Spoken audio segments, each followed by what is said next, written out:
साथियों, 1965 के युद्ध में भारतीय सेनाओं ने हाजी पीर पर तिरंगा लहराने में सफलता हासिल की, मगर उसे बातचीत की मेज पर छोड़ दिया गया। यदि न हुआ होता तो शायद आतंकवादियों की घुसपैठ के रास्ते उसी समय बंद हो गए होते। मैं ऐसा मानता हूं।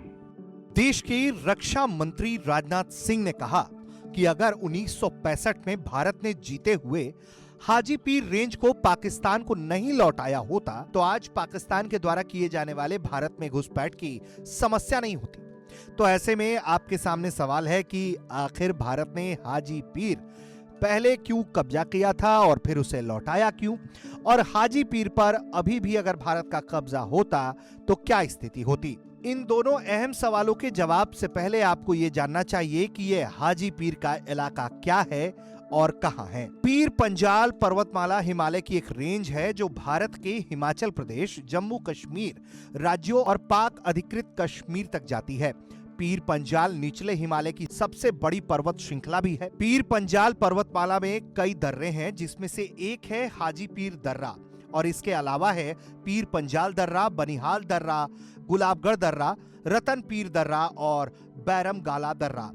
हाजी पीर दर्रा समुद्री तल से 2.640 मीटर यानी कि 8,661 फीट की ऊंचाई पर मौजूद है और एक ऊंचा पर्वतीय दर्रा है जो भारतीय सीमा के पास पाकिस्तान अधिकृत कश्मीर में मौजूद है। आंतरिक हिमालय क्षेत्र में पीर पंजाल पर्वतमाला के ये पश्चिमी किनारे पर स्थित है। तो अब बात करते हैं कि हाजी पीर क्यों भारत के कब्जे में आया और फिर उसे भारत ने क्यों लौटाया। पाकिस्तान लगातार भारत में आतंकियों की घुसपैठ करवाता रहा है, सेना पर वो हमले भी करवाता रहा है। ऐसे में अप्रैल 1965 में पाकिस्तान ने एक ऑपरेशन शुरू किया जिसका नाम दिया गया जिब्राल्टर। उसका मकसद था कि स्थानीय लोगों में विद्रोह पैदा किया जाए और फिर उनकी मदद से कश्मीर को अस्थिर कर दिया जाए, कश्मीर में तख्ता पलट हो और फिर पाकिस्तान की कठपुतली वाली वहां सरकार बन जाए। लेकिन यह ऑपरेशन फेल हो गया। लोगों ने पाकिस्तानियों का साथ देने से इनकार कर दिया और भारतीय सेना का साथ देने का फैसला किया।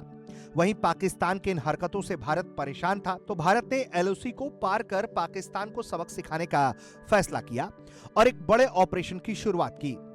ऐसे घुसपैठ को रोकने के लिए यह तय हुआ कि घुसपैठ वाले रास्ते यानी कि हाजी पीर के इलाके पर कब्जा करना जरूरी है।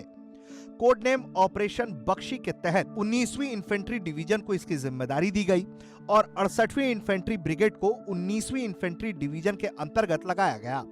नतीजा यह हुआ कि पाकिस्तानी सेना हमले से सहम गई और 26 से 28 अगस्त की लड़ाई में ही पाकिस्तानी सैनिक ये इलाका छोड़ भाग गए। हाजी पीर का इलाका अगर अभी भी भारत के कब्जे में होता तो क्या स्थिति होती।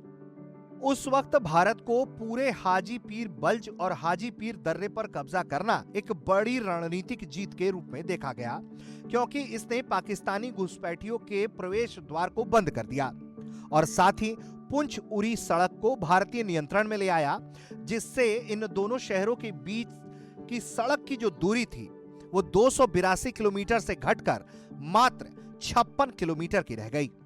अगर ये स्थिति आज भी होती तो पीर पंजाल के इलाकों से होने वाली बड़ी तादाद में घुसपैठ हाजी पीर दर्रे से होती है, तो ऐसे में ये घुसपैठ आज भी बंद होते और पाकिस्तान के आतंक उद्योग पर ताला पड़ चुका होता। लेकिन उस वक्त के हालात कुछ और थे और ताशकंद समझौते के मुताबिक यानी भारत और पाकिस्तान के बीच 10 जनवरी 1966 को हुए एक शांति समझौते के तहत, जिसमें भारत के तत्कालीन प्रधानमंत्री लाल बहादुर शास्त्री और पाकिस्तान के तत्कालीन राष्ट्रपति अयूब खान के बीच एक लंबी चर्चा हुई। ये चर्चा सोवियत संघ, जो मौजूदा वक्त में उज्बेकिस्तान है, वहां हुआ और फिर इस समझौते के तहत ही भारत ने यह इलाका पाकिस्तान को लौटा दिया। और आज के वक्त में भी पाकिस्तान इन्हीं इलाकों से घुसपैठ करता है और इसी का जिक्र करते हुए देश के रक्षा मंत्री राजनाथ सिंह ने यह बात कही कि अगर यह इलाका भारत के पास आज भी होता तो पाकिस्तान भारत में घुसपैठ नहीं कर पाता। ब्यूरो रिपोर्ट, भारत तक।